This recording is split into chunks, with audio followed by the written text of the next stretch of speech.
What's up, everybody? It's the Sunday show, episode 8. I'm Spartacris here with the Generational Gaming and Entertainment Network. And Sundays is all about some of the news and the announcements that came out during the week. I really kind of pick and choose the things that I think are important. If you're watching me, then you probably agree that they're important. So I'm just going to kind of jump right in and let's just get going. There's a bunch of announcements. Before I get into some of the new stuff, just want to remind everybody, Falcon and the Winter Soldier, episode 1 came out on Friday. I'll be talking about that Tuesday show. But it's about 40 minutes or so is the episode. There's only 6 episodes of Falcon and the Winter Soldier. It's not going to be going on for a very long time. It was only 2 weeks after WandaVision ended, so you got a quick break and right back into the Marvel stuff. The show promises to be a lot more action-packed than WandaVision was. And I will give my review and my own opinion, some of my theories of what's going to happen, and a breakdown of the characters and stuff at a later date.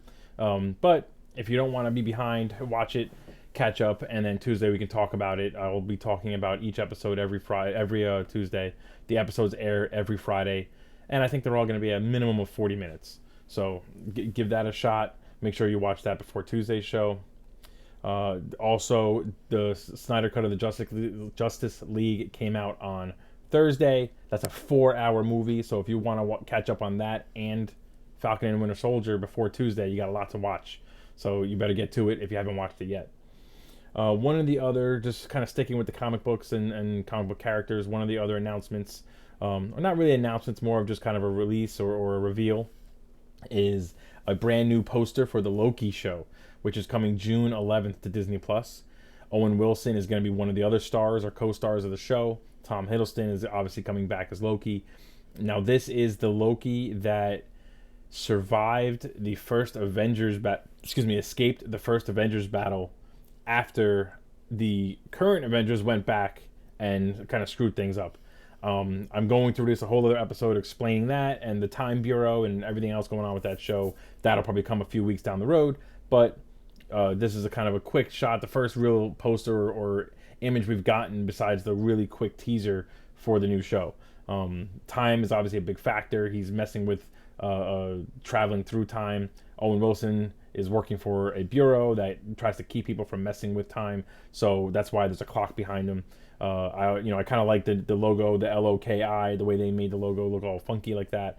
June 11th, I think, was the first time we've actually gotten a real date for the release. So if you didn't see it, there's the poster for you. You can also find it online if you want to see it, in kind of full HD instead of a tiny little box. But that's that.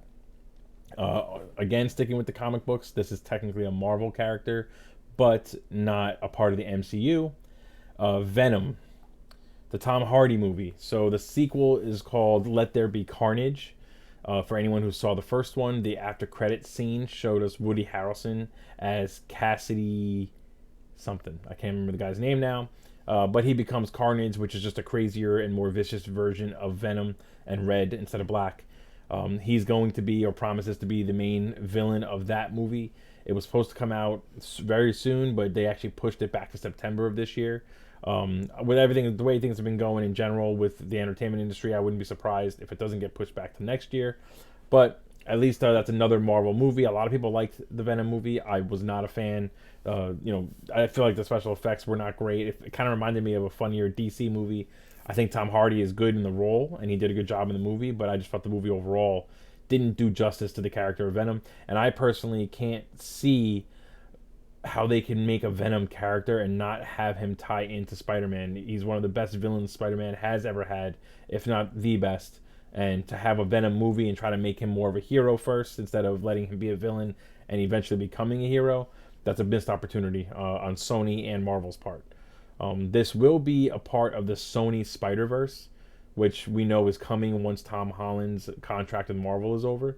So I'm not sure how it's going to tie into everything.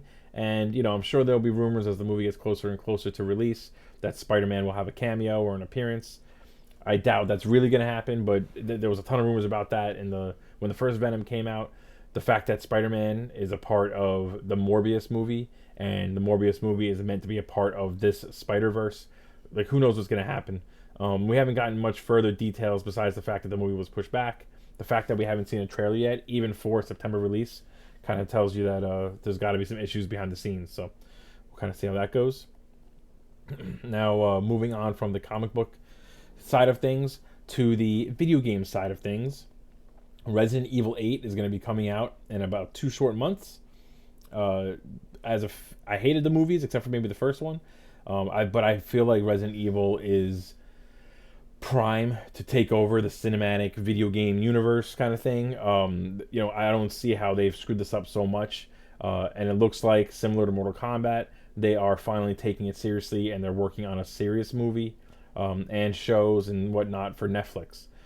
So they just announced that there's a Resident Evil reboot movie in the works. I don't know if it's going to be an animated movie, but the new Resident Evil reboot movie is completely unrelated to the previous film franchise. So that's kind of a good thing, because the last one was just not that great. And the title of this movie is going to be called Welcome to Raccoon City, which Raccoon City, for anyone who's a fan of Resident Evil already knows, Raccoon City is essentially the city where the outbreak starts in the United States. It's a fake city, and then it kind of grows from there. The reason I put up a picture of these two characters is that's Leon and Claire from the Resident Evil 2 game, specifically their designs from the Resident Evil 2 remake game, and it's been confirmed that those voice actors are coming back to voice their characters in this movie. So I'm assuming the movie's going to take a lot of inspiration from the Resident Evil 2 game. These are two of the main players. Leon is in Resident Evil 4 also, and Resident Evil 6. Claire's in Resident Evil 2, Resident Evil Code Veronica, and she makes the Redfield family makes an appearance in Resident Evil 7 and Resident Evil 8. So those are some big players in the Resident Evil world. Everything I've heard so far sounds good. The director also has claimed that the mansion, so there is going to be a mansion in the Resident Evil movie, is going to be very, very creepy, and they're focusing on horror over action, which is something that can't be said for everything else that came out before it. Like I said, the Resident Evil 1 movie with Mila Jovovich was entertaining, but didn't feel like Resident Evil. And then since then, it's just taken a nosedive. I don't understand how the movies have continued to make money and how they went on to make so many movies, but what do I know? Now, coming off of video games and comic books in the movie world, Ace Ventura, it was just announced that there's actually a third one in the works from the writers of the Sonic the Hedgehog movie, who in the Sonic the Hedgehog movie were able to get a pretty good and funny performance out of Jim Carrey.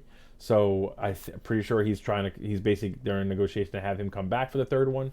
I'm actually surprised they're doing a third one, because in the world of cancel culture, Ace Ventura 1 in particular has not aged well. So I think it still continues to be a funny movie, but there are some problems with it, and it's just a kind of a product of the times. So I guess they're trying to update it, maybe kind of clean up the image of Ace Ventura again. And really, Jim Carrey is the perfect actor to play the character. So I wonder if he's going to tap into his comedic, spontaneous, and improv roots again. But that was announced. There's been no date or anything like that. Just the fact that it's in the works. So to me, that's a big deal. And then moving right along, jumping from that into sports territory. It has been announced that Amazon came out with or negotiated a deal with the NFL, and starting in 2023, Thursday Night Football will only be aired on Amazon Prime. So you will need to sign up for Amazon Prime in order to be able to watch football on Thursday nights, unless it's the team that's playing is the local team. Then you can watch it on whatever your local sports channel is. But I thought that was a pretty big announcement for football fans, for Amazon.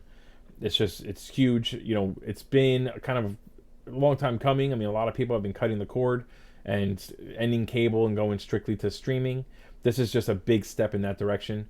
If this proves to do well for Amazon and for the NFL, then I don't see why they don't push more and more games to a streaming service.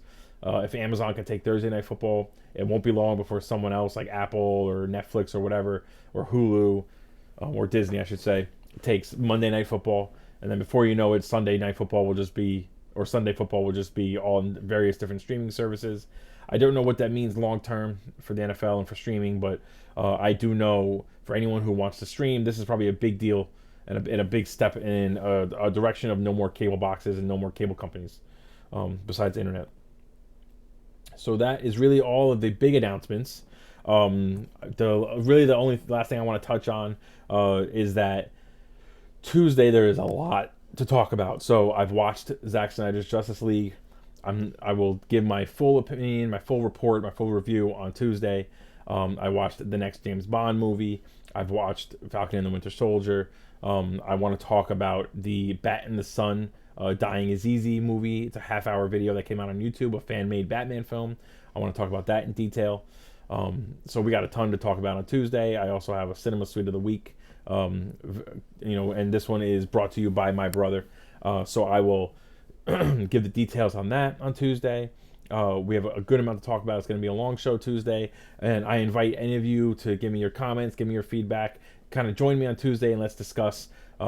Make sure you're caught up to date on all the things that I'm going to be talking about. Any other new announcements I will keep track of. I will announce them next week. And then I've been saying it for weeks now, I'm going to do a deep dive into Falcon and Winter Soldier, into everything Phase 4 Marvel. I just have to kind of put it together in a way that I'm happy with. I'm a little bit of a perfectionist, and I haven't been very happy with the way it's come out so far. But this week, I'm giving myself a hard deadline. I'm like George R.R. Martin. This week is going to be the first episode, MCU Prep, Phase 4, Falcon and Winter Soldier. The show's already started, so anyone who's watched it is sort of catching up already. But I'll give you all the connections to previous appearances and so on and so forth. And I also have a list of comic books that are inspiring the show and the storylines of the show. So I will give you that rundown as well. Thank you guys for jumping in, for those who did, and I will see you guys on Tuesday. Make sure you check out the rest of the Generational Gaming and Entertainment Network. ScytheX right now is streaming Miles Morales, going to platinum that game. TheCaptain with his Call of Duty, and One Shot with the Call of Duty highlights, the sniping. They're all over the place on Twitch. They're streaming throughout the week. Check them out. Also, keep an eye out for a tournament. The Generational Gaming and Entertainment Network will be hosting a Call of Duty tournament. We're putting together the details, and I will get the information out to everybody as soon as I can. The recap for this show will be posted onto YouTube later today. And I'll see everybody else on Tuesday. Thanks for stopping by.